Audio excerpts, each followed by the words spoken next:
Namaskaram, everyone. My name is Kesha Muralidharan, and I'd like to welcome everyone to the Race Relief in-house concert series. Today is day 7, and this is the second event of the day. Today we have our first discussion of the two in the series by senior students. We have Kamalakiran, Vinjamuri, Sharada, Krishnan, and Vidya, Kanthan. They'll be discussing inspiration to execution, and to save time, I'll just give it to them now. Hi, everybody. We're excited to be here. I'm Sharada. I am a violinist and I am a disciple of Sri Vittal Ramukti and Sri Lalgudi Jijayar Krishnan, sir. You go. I'm Kamalakiran. I learned from Sangeeta Kalanidhi A. Kanyakumari and my father, Subhash Vinjamuri. And my name is Vidya. I'm a vocalist and I learned from Nirali Sri Santanagopalan, sir. So when we were given this topic of inspiration to execution, we really started to think about how is it that we as musicians are inspired, and then how does it translate to the music that we actually play, whether that's what we're teaching or just what we're singing in the shower or what we're playing on stage. So to start off the discussion, what we thought we would do is play a recording that none of us have heard before of Sri K.V. Narayanaswamy.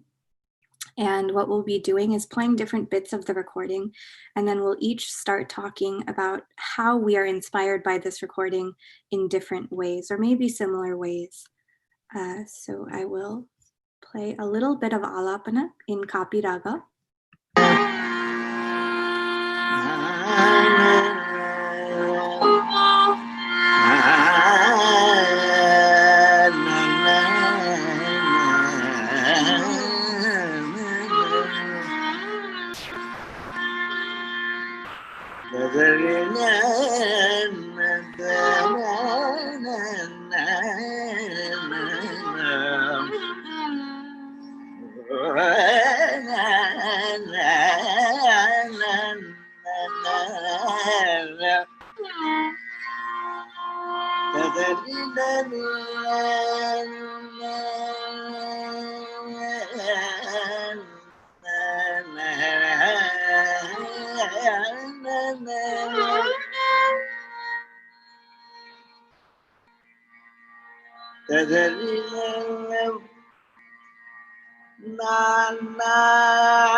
So that was a little bit of Alapana, and I will hand it over to Kamalakiran or Vidya now to share their thoughts. So for me personally, what I noticed was, well, first of all, I think it's good to have some background because we're talking about inspiration to execution. It's important, I think, to know if we talk about KVN, he was a student of Ariyakudi Ramanjayangar. And if we first, even before we talk about our own inspiration, you can see if you play Ariyakudi's recording and KVN's recording that there's a world of a difference between both of their music, but there's also so much similarity. And I think one thing is noticeable is the pace.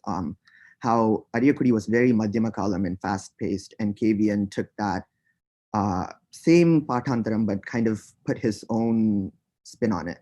And I think that's a huge insight into what inspiration to execution is in itself. And I think a lot of what we do as listeners is we listen to great masters like this, we listen to our guru, and we do our best, although we're not at that stage yet, we do our best to be able to take that and kind of make that our own. And I think that's what true inspiration is. And so just to talk about how this recording first like spoke to me, when I was listening to it, the first thing I noticed was how he used only the lower knee in copy for a long time before he finally used the higher knee. And that was like, for me, that made that knee that much more beautiful. And so if I were to be inspired by this and try to execute this, what I would take from this is like, not only for the nishadam, but you can extrapolate this into so many ideas, and how contrast is used, how, you know, using the same note with different gamakams and, you know, showcasing that just enhances the beauty overall.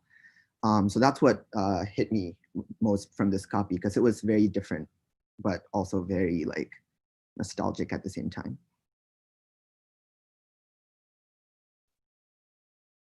For me, listening to it, going off of that, I really enjoyed all the phrases around the lower knee, as well as the nidanam and the way in which all the gamakams were so beautifully connected. And in that portion with the knee, even though there were all these beautiful phrases back to back, I was really inspired kind of by the way they were presented, in which even though they were coming back to back, there was still somehow enough space in between for the listener to kind of take it in and enjoy it before it went to the next phrase. With at the same time, it wasn't like a long pause. It was just that perfect amount, and it just flowed so effortlessly. And that was that connection between the notes was really inspiring to me. I think going off that point of connection, for me, I'm the one playing the recording, and so I have the responsibility of starting it and stopping it. And there were some natural breaks in the alapana, but at the same time, they were so connected that it was very difficult to find a natural place to stop. So I think it's this beautiful dichotomy that we have to take in as music students, because a lot of the times when we play an alapana, we think around notes and we think around, oh, I have to develop the pa and I have to develop the knee, and then I'm going to go sit at sa.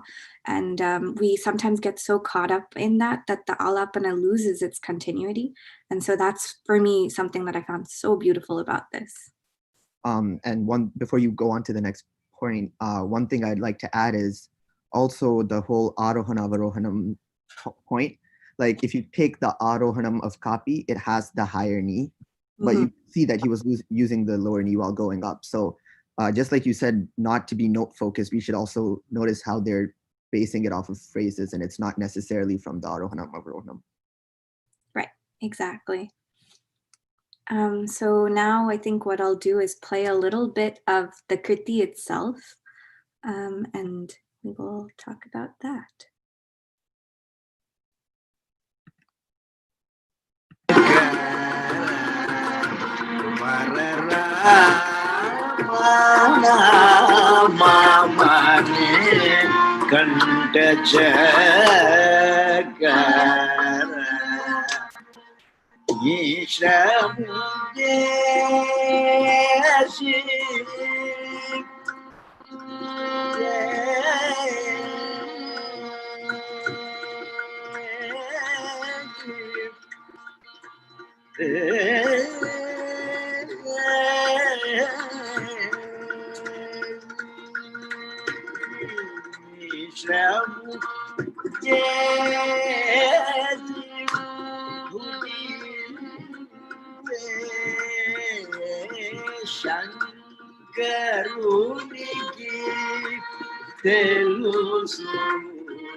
So for me, one thing I noticed besides enjoying this beautiful copy is you can literally see Kavian, you can like visualize Kavian being inspired in this section for me.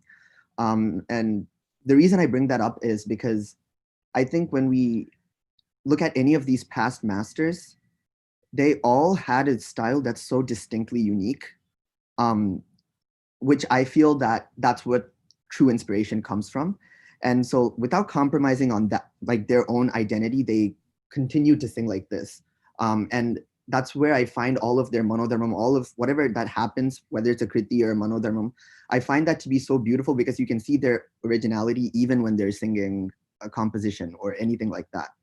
And so I can't tell if he was being inspired by the copy. I can't tell if he was being inspired by the like lyrics because I'm sure he was thinking about the lyrics as well.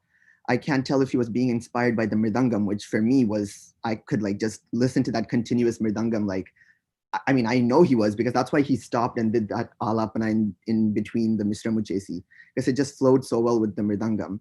Or was it like just the sheer like moment of what that all creates together? I don't know how it really works, but you can just tell how he got inspired, and that's what inspires me because when I'm on stage or when I'm performing and when I'm trying to execute anything, it's really that loss of consciousness that kind of is what inspiration is. And so I think that that was very evident in this recording, especially because you could just see it when he was singing. You just visualize it. Yeah, I think as a listener, you really get goosebumps from this piece because you know that he's so supremely in his element and he's so enraptured with this music, whether it's the mridangam or whether it's the copy itself or the actual sahityam that he's Mhm. singing, that Shankaruni ki, he's making it so obvious that the lyrics should be, treasured. Sometimes in lines like that, we tend to just sing lyrics as though lyrics are a means to an end. But he made it so obvious that in that line, Shankaruniki was coming earlier in the talam.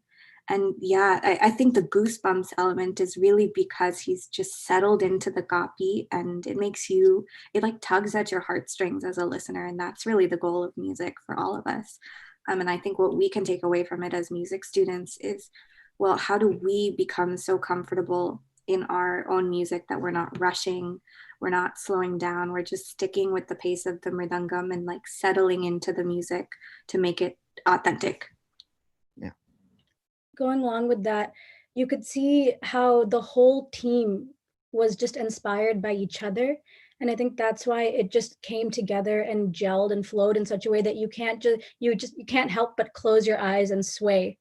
And like you said, it gives goosebumps. And also something that really inspired me was the different emphasis, more of a punch given in certain aspects, more kind of flowy in other aspects that make certain parts stand out, like the line that you described, that makes the whole thing where you can't pinpoint, is it the copy, is it the violin and mridangam accompaniment, is it the lyrics? It's everything kind of coming together in that moment and just emerging so beautifully that makes it so inspiring, and impactful to listen to. Yep. Yeah, and I think on that point, it kind of speaks to when we're talking about execution, right? It's not just one person on stage that makes something happen. It's the entire team and it's like everything coming together. So we can't talk about, I am inspired by something and then I go execute it on stage. I think so much more has to come together for that to happen. So, I mean, a big thing in that is the loss of ego, right? And I think when you listen to any of these great masters, especially with like the companies they had were like, Lal Gudi Sir or MSG or UKS, it's almost like they want everyone to be better than the next, right?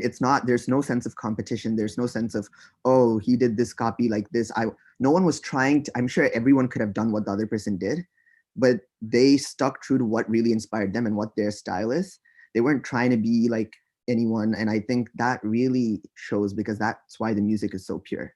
And that's why it's so, that's why you can't pinpoint it. Like they're all just living in that music and that loss of I, there's no I anymore. It's just music.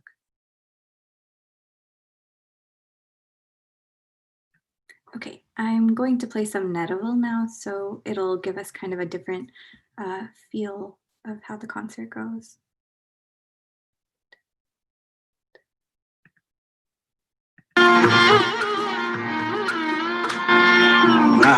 Nagalaya Sudha Swararagalaya Sudha Rasa Mango Swararagalaya Nagalaya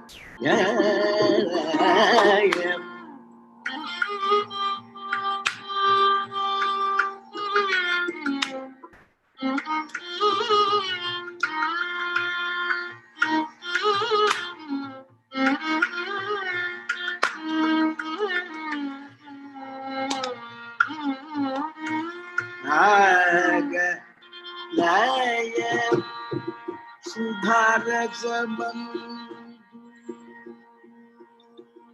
Swararaga Laya Sudharasa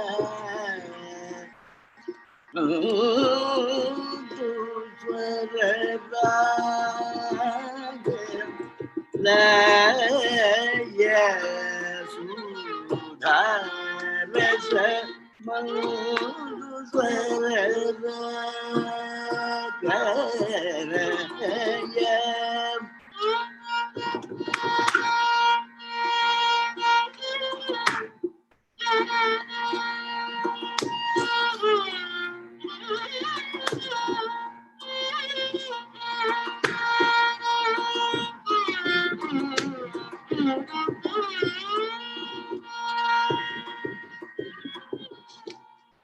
Sudharasam Rasamantu Swararagaleyam Laya Sudharasamantu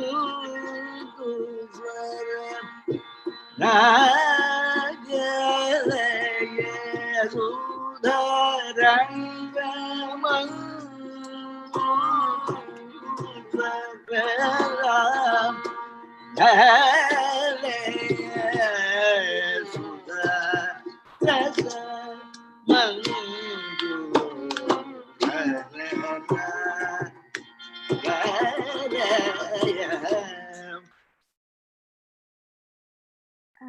One thing that I really loved about that particular snippet was the use of the da, because again, going back to copy as an arohanam avrohanam, it goes sa di ma pa ni sa.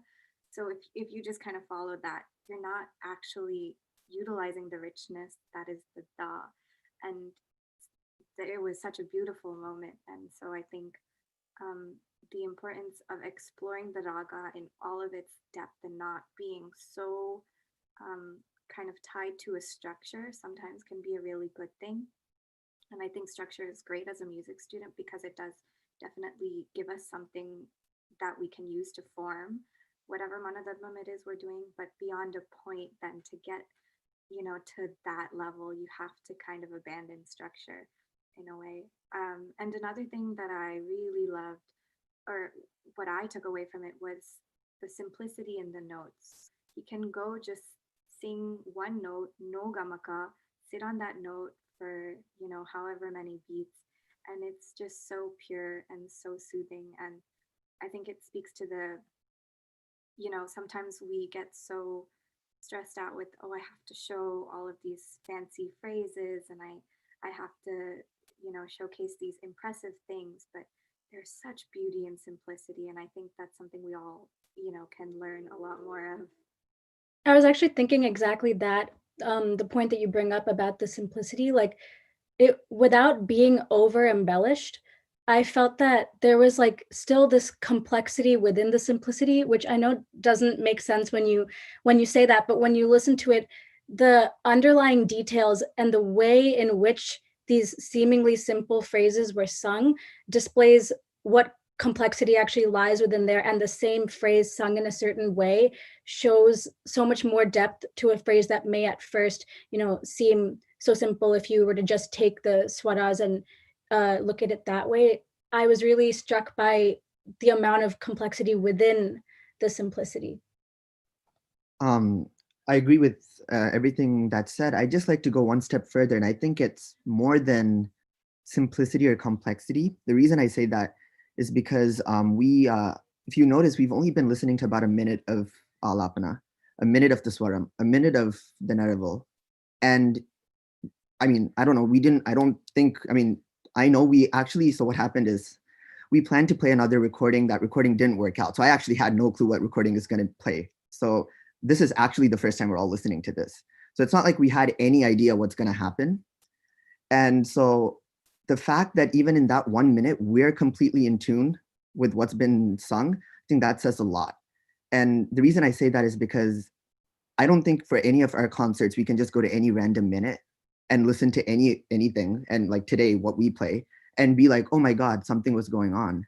So the reason this happened is because he was so in tune with it. So whether he did a simple sangati or like in the end, he did that akaram and he ended with dakaram, it didn't sound any more rushed or it was all because he was so in tune with the music.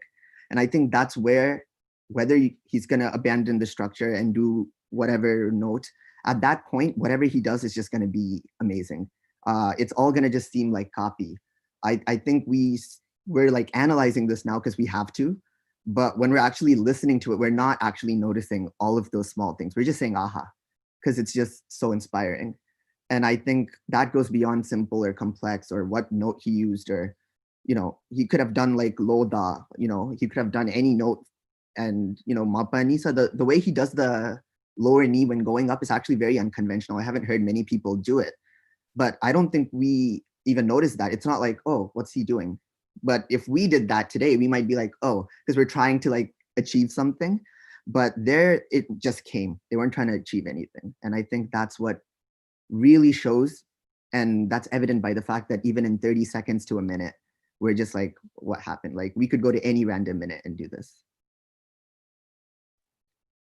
Kind of jumping off of that on a slightly different note, though, I think that the fact that we're able to take this recording and, listen to literally a minute of it and none of us have ever heard it before. And for us to be still so kind of captivated by its beauty speaks to the importance of music students listening to recordings like these, and really trying to listen. And I think for me, what's always helped me with listening to recordings is first just listening to it once as a rasika, and then kind of going back into it and looking for the smaller details, because that way it really pulls you in and you can recognize the music for what it is before delving into the more like science or art of it, and just, listening to the feel of it. Yeah, and I think that feeling is really what inspiration is, because we're trying to analyze it to try to articulate, but I think none of us really can actually articulate what exactly it was that inspired us, because it's just that feeling that it gives you, the fact that the music moves you, that is the inspiration. And if you were to sit down and try to practice copy, taking that inspiration and sitting down on the execution side, you have no idea what's going to come out. But that feeling that it gave you, that moment where you're just transported somewhere else altogether, that is the inspiration. So you can't say whether it was in the simple or the complex or the or the neat. It was just everything coming together in a way that moves you and makes you feel something. And that feeling that you can't necessarily put a specific word on, that is the inspiration, which is really amazing how we're all able to feel it, not necessarily knowing what it was for each of us, but we each get to that same place from a recording that we've never heard until today. And one last point I want to make is that the only reason all of this is happening is because all of this, we're able to get so inspired, is because he was inspired by his own music. And I think that's not like an egotistical thing to say when you're inspired by your own music. And I think the first step in all of this is, as much as we listen and we learn from all the music that we listen to and we take inspiration, when we're playing as students, again, as Sharada said, I'm just talking as music students, rather than trying to emulate that inspiration and that feeling, I think we should try to just be inspired by our own music. I think everything we listen to will automatically come. But obviously that's hard because we're worried about, is this coming to talam? If this in Shruti, what's my concert list? We get worried by so many things, but we really have to just love our music. And when we play that, I think automatically this same feeling will happen in a different way, at least for us. And I think that's extremely important. Yeah, I would agree with that. I think, sometimes when we talk about, listening to these great masters and being inspired by them, we think that it means we have to copy what it is that they're doing. But I don't necessarily think that that's the case. And I think all three of you would agree with me. I think as music students, it's up to us to just kind of imbibe the feel of it however best we can. And then if we just sit down and play or sing or whatever your vadyam is, it will come out if you've imbibed that feeling enough and not the technicalities of it. And I think that's what we're all trying to say as a whole. It's the feeling that matters in music at the end of the day. Okay, Swaram now. Sababa mani vaga mari gara swara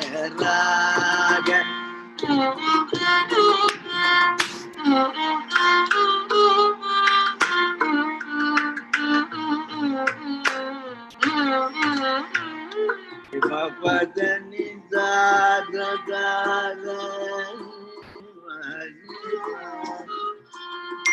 Papadani mani baba ma pa pa pa pa pa ma pa pa pa ni da da da mare baba ni baba Papadani da bagari sa ma pa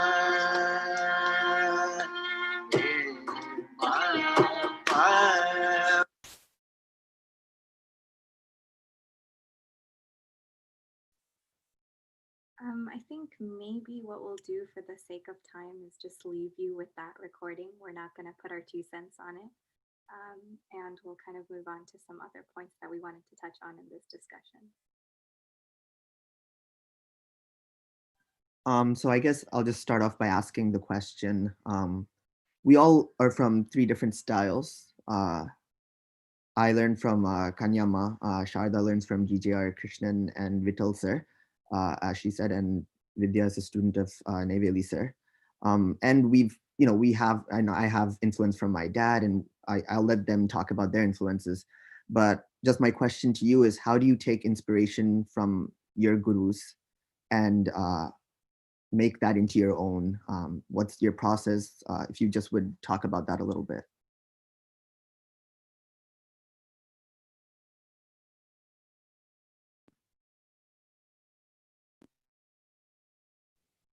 Well, for me, it's so hard to even talk about being inspired by my guru Neveli sir and like find words, because it's just, there's so much I could say, and I feel like I could go on for ages, because I think I'm inspired by Neveli sir as Neveli sir, like not just his music, but just by him as a person. And I think we could all probably relate to like just being inspired by our interactions with our gurus, even if that's just like a phone call and not even a class.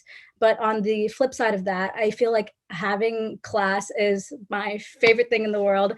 And just I can't even find words like when I get to have class, especially when I get the blessing of being in person in Chennai or SIRS in the US, and I get to have a face-to-face class. That class is just indescribable. Like hearing Sir sing and even trying to, I feel like I'll spend my whole life even trying to pick up 1% of the ocean of music that Sir is imparting and teaching me. But I think that Sir really like highlights things, like he takes so much effort to explain the meaning of every song and just go into depth in every ragam and really, really guide me, and take so much effort to just show me, you know, beauty in even one gamakam. The way one gamakam was sung is so inspiring to me. And from there, it, you know, builds off of each other into one line or even one word, one line, one swaram, and it kind of all builds upon each other. But I feel like you could boil it back down even to just one note, and how much inspiration you could take from the way your guru sang or played or sustained on even this one small thing that means so much to you as the student and the listener. Yeah, I would echo everything that Vidya said in regards to my own gurus. I think we're all very blessed to learn from gurus who are oceans of knowledge and music and are so incredibly, like they're pushing the boundaries of music every day. And I think it's a blessing to learn from them. And personally, what inspires me most about my guru and what I hope to be able to do is the way that Krishnan sir can take, one note or one phrase, and then, like, if he discovers that one thing, then he'll take that discovery and build on it and build on it and build on it and build on it. And I think that's kind of the point of music, really, is to, if you discover this new thing, like, you should keep exploring it and keep pushing it. And try to build it out as much as you can. So, whether it's a karnaka pattern that keeps getting built on, or whether it's a phrase that then, glows into this whole new array of phrases built on this one theme. I think personally for me, that's what inspiration is. And I think that's how he embodies it, is he gets inspired by this one thing and then the building that happens. And I would echo everything Vidya said other than that, but to add on to the inspiration piece of it. So for me, again, I agree with everything that's been said so far. For me, actually, the biggest thing about Kanyama that inspires me is actually what she tells me in class, and what she tells other students is she'll say, don't play like me. Like, don't play just like me. Find your own style, whatever that is. I mean, obviously you have basic elements of a style and you don't want to let go of that. But that's why I feel like if you listen to any Kanyama student, there's actually an obvious difference between all of us. Just because there's, we have those common elements, but she's very much pushed that. I mean, every time I have class or she listens to a concert, she'll be like, oh yeah, this was really good. Maybe try to do this differently, try to find your own way in this, don't follow exactly. So, an example of that is she does ragamalikas in every one of her concerts. She'll always do ragamalikas, and her transitions for ragamalikas are just insane. I don't know how she'll just be playing, and before you know it, you're in a different ragam. And there's like, you can take two ragams which have absolutely no connection, and she'll not need a connection. She'll just like randomly find a great way to get into it. But for her, one thing that she told me is, when you do ragamalika swarams, why don't you try to find connections between the ragams? Like, try to see what you can do with this, so that it doesn't just sound like, okay, you're just doing what your guru does, or there's something. I want you to find your own inspiration in your own thing. And that's, I think, insane, because a guru to give advice like that, where it's like, hey, be your own person, like, think about your own things. I think that, first of all, that's, I haven't, like, I'm so blessed to have a guru like that who even encourages me to do that. But second of all, that's just such a loss of ego. Again, I keep on coming back to loss of ego, because I think that in music, that's the most important thing. Whether you're a teacher, you're a student, a performer. And so that, she really teaches inspiration. She says, be inspired. That to me is like, that's like priceless. Another thing for me that really inspires and amazes me about my guru and in my classes is, and I am sure that you both can relate as well, is that even if you're doing the same ragam in another class, it's like a completely fresh, different, and unique experience. Even if it's, I don't know, the 6th, 7th time that, you're learning another kriti in this ragam, and you're exploring in this ragam again, it is a completely new journey. And there's just kind of what Sharada was saying about like a point of inspiration and building off of it. It's like that point of inspiration maybe coming from a certain unique phrase or way approach in the ragam that's given to us in that composition from there comes a new point of inspiration each time, such that even taking the same ragam from class to class, it's a completely different experience each time, which is something that's always been amazing to me.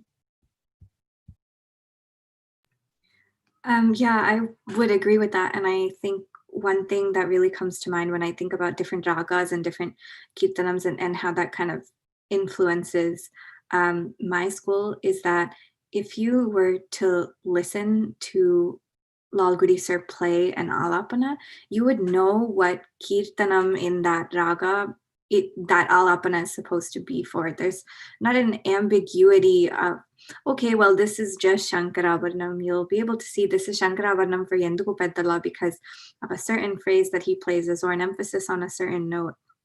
And so I think things like that really get down into the feeling of music, again, is something to be inspired by.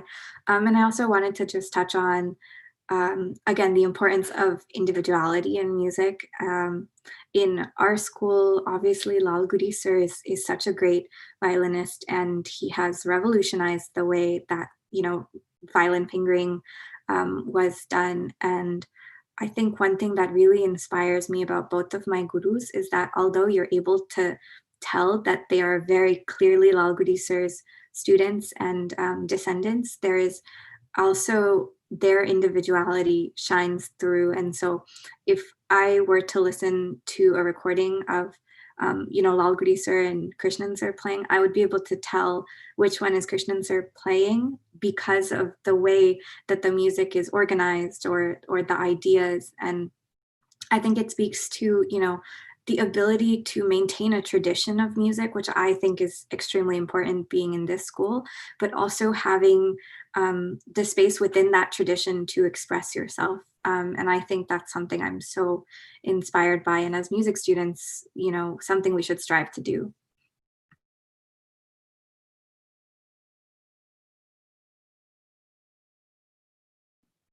So obviously our gurus, I think we all three said the same thing in three different ways. But all of us, I think we share the common thing that, our gurus have really led us down a certain path, and we're always going to follow that path while still being inspired, and doing, finding our own style in within that path. So I think the next question, actually, I'm going to direct this to Sharada, actually. As a violinist, we are actually influenced by so many more styles than, not even as a violinist, but we're playing for so many different styles, right? And when we play, we have to be inspired. We have to be inspired by the main artist, and we have to kind of build on what the main artist has done, and take what our guru has taught us and our own individuality, and we have to somehow, play that in a way that honors all three. So I just wanted to talk about that because I think a huge thing as a violinist, that's a huge blessing. Also makes things a little hard when it comes to patantarams, I'll be honest, because you hear like 50 different Orangashais and you're like, okay, what's my patantaram again? So that tends to happen a lot. But it's beautiful because you get so many perspectives, and we're able to take that and play that back, or try to play that back the best we can. And I think all of those things lead to inspiring our individual musicality. So I just wanted to touch on that a little bit. Yeah, absolutely. I think for me, every concert and every musician that I've played for has definitely influenced my perception of music and how I think about music. And I would point to playing for Vidya as a prime example of that, because Vidya and our schools are so distinct from each other, but because I've played for Vidya so much, I am very in tune with what she sings, and I can predict what she's going to sing. And I think that's a testament to just how much she and that school has influenced me as a musician. And so sometimes I catch myself playing things, and if I'm like being very cognitive about analyzing what I'm playing, I'm like, oh, this is not necessarily something that, comes directly from an influence of Lal Gudi sir. This is maybe something that I've heard from hearing the TNS sir's school play. And I think it's like in the way I think about gamakams and things like that. So I think it's very interesting in how we as accompanists, like certainly on stage, we're trying to blend to fit the main artist's style more, but also how it can, like even off stage, it can influence your music as well. So I think that's a really important thing. And I'm curious, has that happened for you as a violinist? Like, do you feel your music off stage also being influenced by that? Oh, definitely. It's weird because again, when you play for so many different styles and so many different schools, you know, you have the privilege of being expanded. Like I think the best thing as an accompanist for me is that I can never have a closed mind. And I think that's a good thing. And I think all students should actually go with that when they listen to music. Because if we think about all those great masters, they all have so much uniqueness, and they might not completely, as you say, fit your style, because it might be something that your guru might not have done on stage. Or maybe just those gamakams, the way they're produced may be different. But rather than, you know, the thing is, we have to be open to that. We have no choice. But the beauty in that is, if we can find that beauty in all those differences, I think we will find a way automatically it just subconsciously happens. Because when I'm performing, like, for example, a person for me who's influenced my music a lot is Gokul Chandramouli. He's Neveli sir's nephew, actually. So he has the Neveli sir influence there. And he's learned from Kalyani Mami in Bombay, who's a student of Brindama. So he introduced me to the Brindama style. Again, a world of a difference between mine and like my style of playing and style of playing gamakams and Brindama's gamakams. But now I just can't help it. Like when I play, it just comes. And it's not because I've conditioned myself to play that way. It's not because I've just accompanied him so many times, and I've been listening to her music, because the first time I accompanied him, I'm like, this is completely different from what I've ever, heard. So once I familiarize myself with that music, it's like, it just seeps in like so many small ways without taking away from your own style. And I think that's the beauty. And I think that's what all music students should really go into when listening to music, is that open-mindedness to accepting all these different things.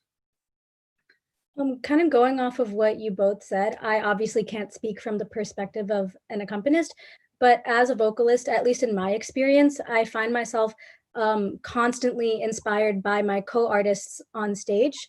And I guess to give an example, I've had the opportunity to give concerts together with both of you, and I feel like I always feed off of the energy, both from the violinist, from the mridangist, upapagavadyam, whatever it may be. And I feel like, for example, in like Naraval and Kalpana Swarams, if I were to go back and listen to a concert recording from a concert that I gave with Sharada versus a concert with Kamalakiran, you can really see kind of that influence on both sides in the exchange of the ideas in Naraval and Swaram, because I definitely totally feed off of what the violinist is playing, and like that inspires what I'm singing. So I feel like I'm so inspired, by the co-artist, even, from the other side as a vocalist, and it really influences what I sing.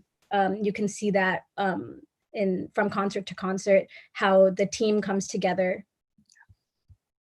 As you said earlier, I think it's just everyone working off of each other, really. And you can even see that in the past, when you listen to these masters sing, like even KVN, you can take Inta Saukya, if he was accompanied by Lalguri sir, TN Krishnan sir, or MSG sir, or Chandru sir, any of them, I know, like, you can tell what changed based on who the accompanist is. And I think that's, again, just echoing off of what Vidya said. And maybe how would you say, I know we've spoken a lot about how we're inspired by our gurus and how we're inspired as a team, kind of as co-artists, but how would you say that inspiration also on stage as an accompanist or as a soloist, how would you say you're inspired by the audience, or you as an audience member are inspired by the team? Because I feel like both of those things are unique and different. I think as an audience member, being a musician puts us in a really interesting position when we ourselves are audience members, because we I don't know about you guys, but I tend to have, like, I can't turn my brain off when I listen to music. And so I'm always analyzing and I'm always trying to decode what's being done. And, so I really love being an audience member, but I think the music that really gets to me is when the music, again, makes me turn off my analytical brain and when I can just feel and enjoy. And I think that music for me personally has like it kind of seeps into your conscience and it just like embeds itself there. And so the next time you play, there's that little bit of influence of that feeling that you got from that one concert. And that's something I really love to experience as an audience member, which is why I think it's so important that we go out and listen to as many artists as we can, all different kinds of schools, all different kinds of venues, because there's a real difference of a venue of like a jazz club versus a venue of a paka like temple concert. And I think it's really important to be open to all kinds of backgrounds. And I think that also speaks to different kinds of music in general, because sometimes I will get inspiration from like pop or jazz or like more Coke studio, Hindustani classical. And as musicians, it's just so important to keep an open mind. Again, I think we would all reiterate the same thing. It's just something that's so crucial as an audience member. And then it makes you just feel so great when you then go and play your music later. Yeah, I agree with that completely, and I think it's good to make that distinction of being an audience member and being a performer. But I also do think that the only way that the performance will be inspired is when you're also an audience while performing. Like you're an audience member to yourself and the mridangist, right? Because that's goes back to what I was saying. You're inspired by your own music. You're inspired by everyone on there, and I think. First of all, I'd like to talk as an audience member on stage, because when I'm performing, I think maybe I do this too much. I don't know if I should stop, but I'm like, my brain is constantly like, one ear is like completely reserved for what the percussion is doing. Like I'm talking about solos. Obviously, if I'm accompanying, and so I'm constantly like listening to that and enjoying that. If I had the option to, I'd mute myself and just listen to that and be like, aha to that. But then another portion of me when I'm listening to my own playing, and this is again not being egotistical, but just saying inspired. I'm like listening to my sangati and I'm like, oh, that was a good sangati. Let's build on that, and it just kind of subconsciously happens. So I think when you lose that consciousness, you automatically become an audience member. And going back to what Sharada was saying, when you listen to music, if you're able to turn off that analytical brain, and it should really be as if you're on stage. For me, like there's not much difference, just because for me, all the time I'm just listening. The only difference is I'm doing something when I'm on stage. Like physically, I'm also producing music, but when I'm listening, I'm not doing that. But the hope is to be one with the music no matter what I'm doing. And that's when I know that music was really inspirational to me.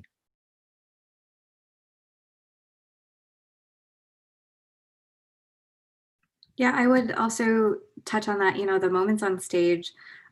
For me, honestly, sometimes I get distracted because I get so distracted by something beautiful that somebody else has done that I forget to like then focus on me and be like, oh, now I have to play. Like it's a little bit of a switch for me. So I think it's really interesting for you that it's not that dichotomy, because I'm still working towards achieving that kind of like single track mind. For me, it's very much a dichotomy of like, I love this music. I'm able to turn off the analytical mind, or like I have to have an analytical mind to play personally, unless I'm like absorbed in an alapana.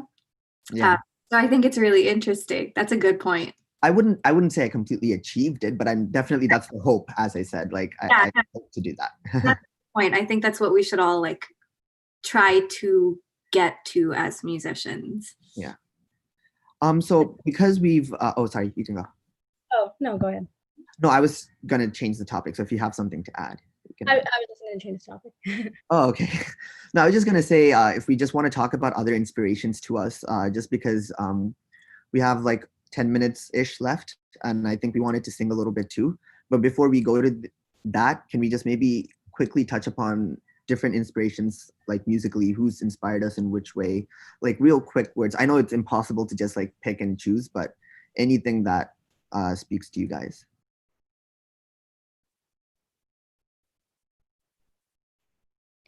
Like for example, for me, I could easily say like my father is a huge influence. For me, Brindama is a huge influence. Not to say that other people are not influences, but just things that directly I grapple with or listen to a lot. Chandru sir, MS Gopalakrishnan sir. These are all like influences to me that And the other crazy thing about inspiration is sometimes you forget and you listen to like someone like. So I haven't heard KVN sir's music in a long time. And then I listened to it today and I'm like, oh my God, I have to get back to listening to KVN. And I think that tends to happen a lot too, because we're like always like, it's like a phase. Every time we listen to these people, we just get inspired again and again.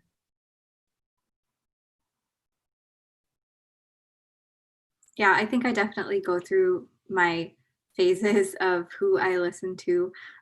Obviously, besides Lal Guri sir and my gurus as an influence, I tend to gravitate towards music that is kind of more calming music. So for me, that's like KVN sir. KVN sir is a big influence of mine.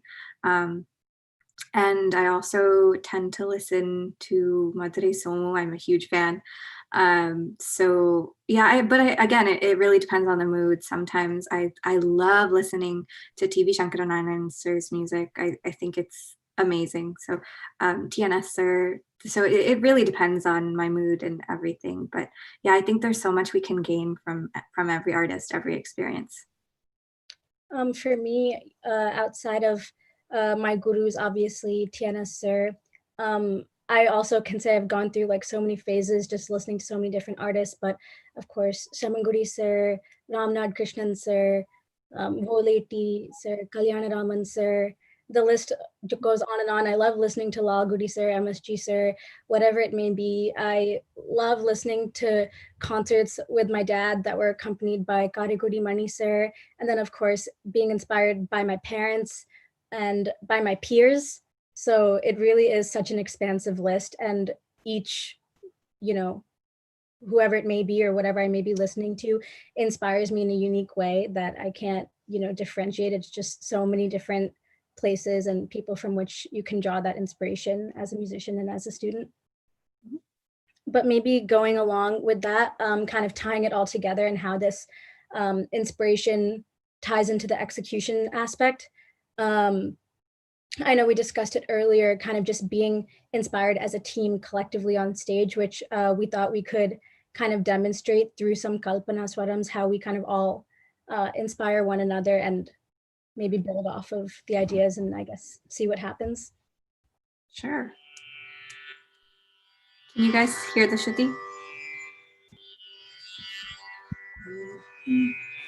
So usually there's a lag. So when we're gonna do the swarams, maybe let's all sing the line first before doing the swaram so that we know where the talam's at.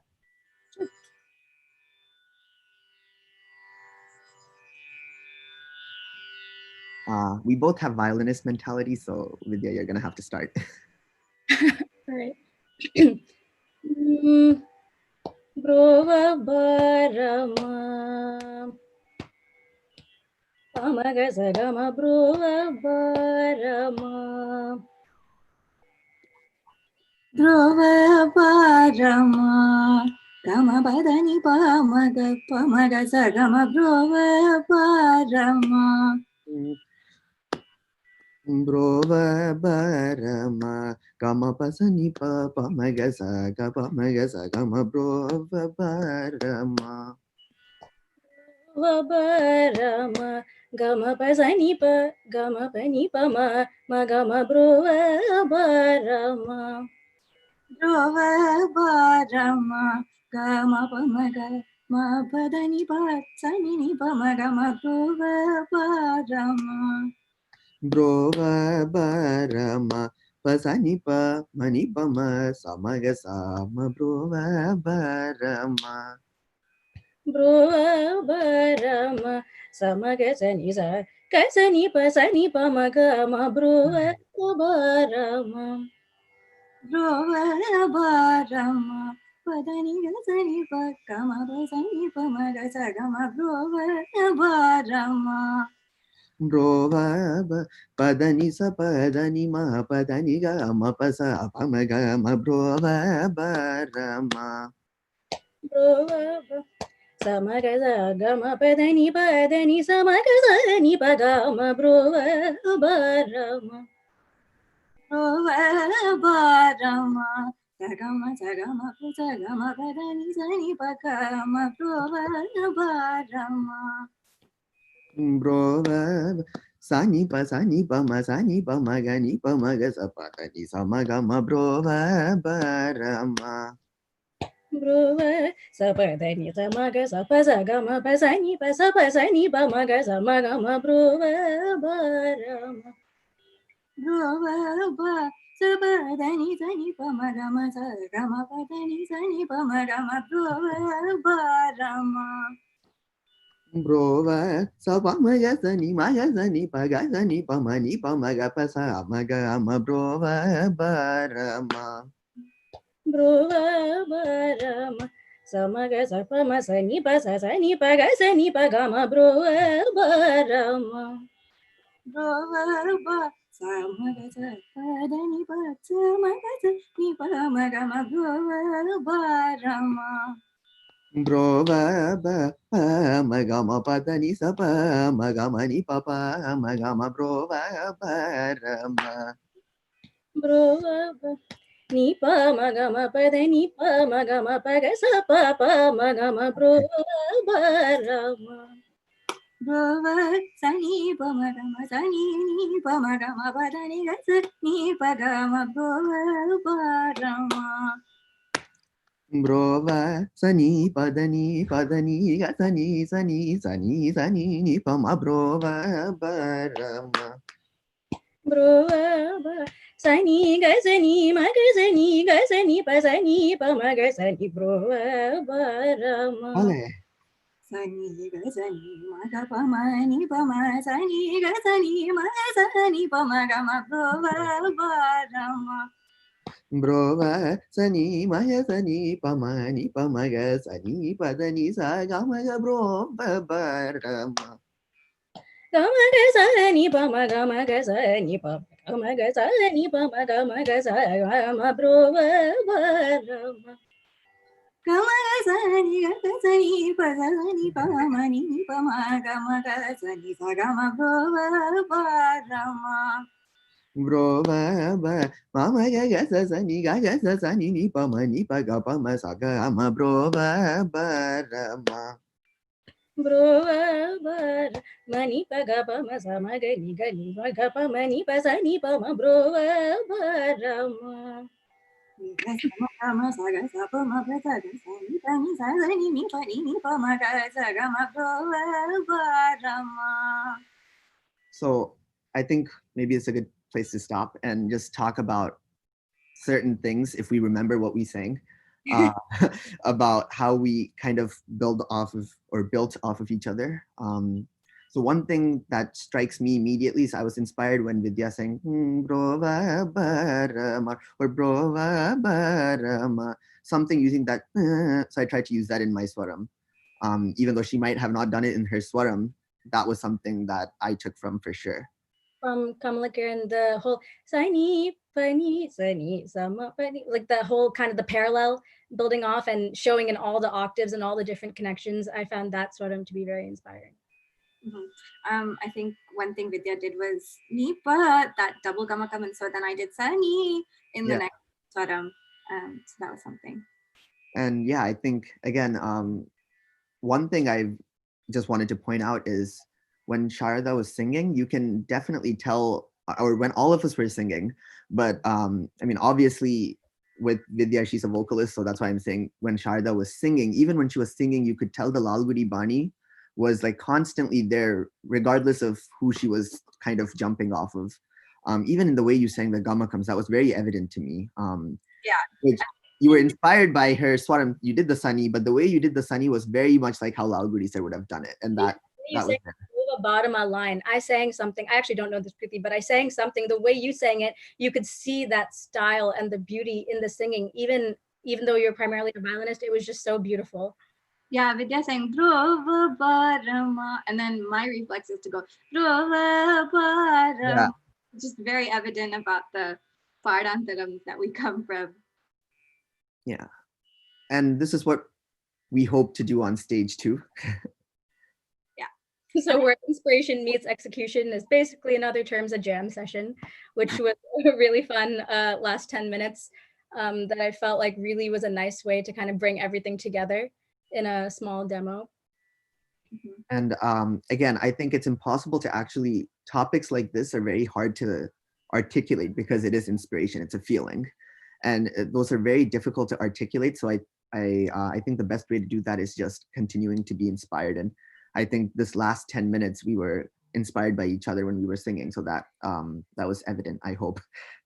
For sure. Thank you, Keshav and team, for providing us this platform and this opportunity. This is definitely a first for me and a very, very unique and enjoyable experience. So thank you for planning this, and definitely everybody watching, please be sure to donate to the cause. Yes, thank you so much. Thank you so much. Thank you so much, Vidya, Sharada, and Kamalakiran, for doing this discussion.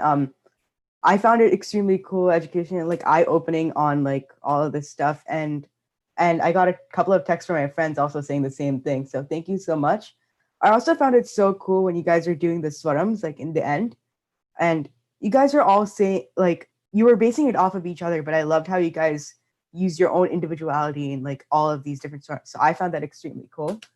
Thank you guys so much. And I just wanted to mention, just now actually we passed 4K in our fundraising, which is amazing. So thank you everyone so much for donating. If you haven't checked out our first event of the day, please go and do so. It was a concert by Krishna on Veena. At 6 to 7 p.m., we have a concert by Vidya. So please remember to please remember to tune in later as well. Thank you everyone so much for watching, and hope you have